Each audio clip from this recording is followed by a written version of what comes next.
Man, Star Trek Into Darkness. You see this bad guy? This John Harrison guy? Who is he? Is he Khan? Gary Mitchell? Q? Nah. A time travel Jean-Luc Picard? If you're trying to figure out who this bad guy is, well, this Star Trek movie really keeps you into darkness.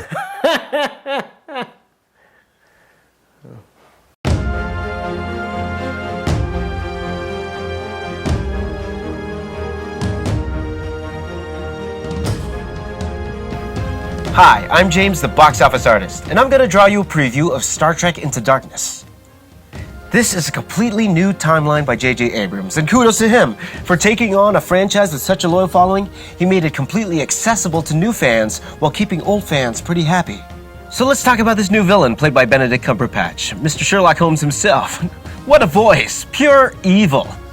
Now, it's obvious from the trailers that he's a renegade Starfleet commander of some kind, but it's going to be really cool to find out how he became such a sinister villain. Now, how can one man bring down Starfleet? Is he human? Is he another Romulan? Is he Cardassian?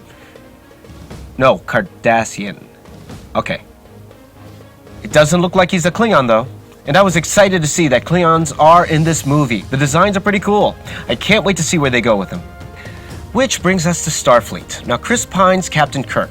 He's not William Shatner, but is really taking the character into his own. He's like an everyday guy, admitting he doesn't know everything, always choosing his heart over his head. And most of the times, his heart is right, but does it in this coy, cheeky way. But you know it's going to get him into trouble. And by judging what's already out there in the previews, he's going to get into lots of trouble. Zachary Quinto's Spock, the straight man to Kirk. He's the head over the heart, or most of the time the Vulcan over the human.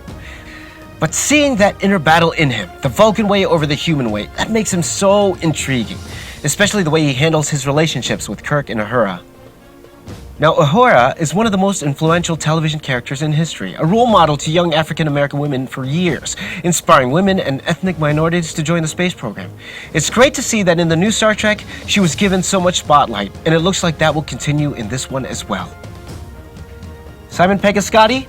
Apparently he has a lot of time in this one, which is fantastic. He cracked me up a lot in the first one. New recruit Dr. Carol Marcus, played by Alice Eve, is the love interest for Kirk. And interesting enough, in the past, her character was the mother to Kirk's son David in Star Trek II, The Wrath of Khan. Usually with sequels, there's a major character that would die. Will that happen in this movie? And who would be the best candidate for that? Maybe. Sulu?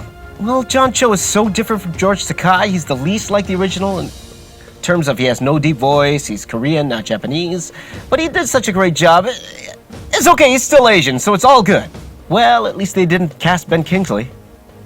Pavel Chekhov? I always laugh because he can't pronounce the letter V. Very funny!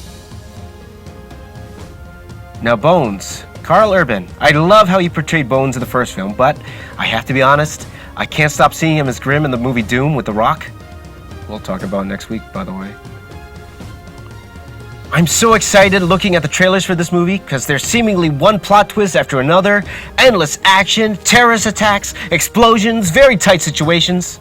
And what got me was that awesome shot where the Enterprise came out of warp speed only to see this giant black ship that blows them away.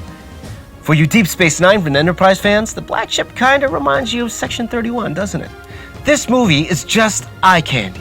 So again, me being a veteran visual effects artist for games and film, here's an in-depth review of the visual effects I see. Nice! So let me again say congratulations to the men and women who spent sleepless nights, worked 70 to 80 hours a week with sometimes no recognition, but did it to pull off something incredible. The hardworking artists at Industrial Light and Magic, Pixamondo, Stereo D, Bot VFX, and Digital Caliber, you guys have allowed the look of this film to boldly go where no man has gone before. Amazing, guys. Simply amazing.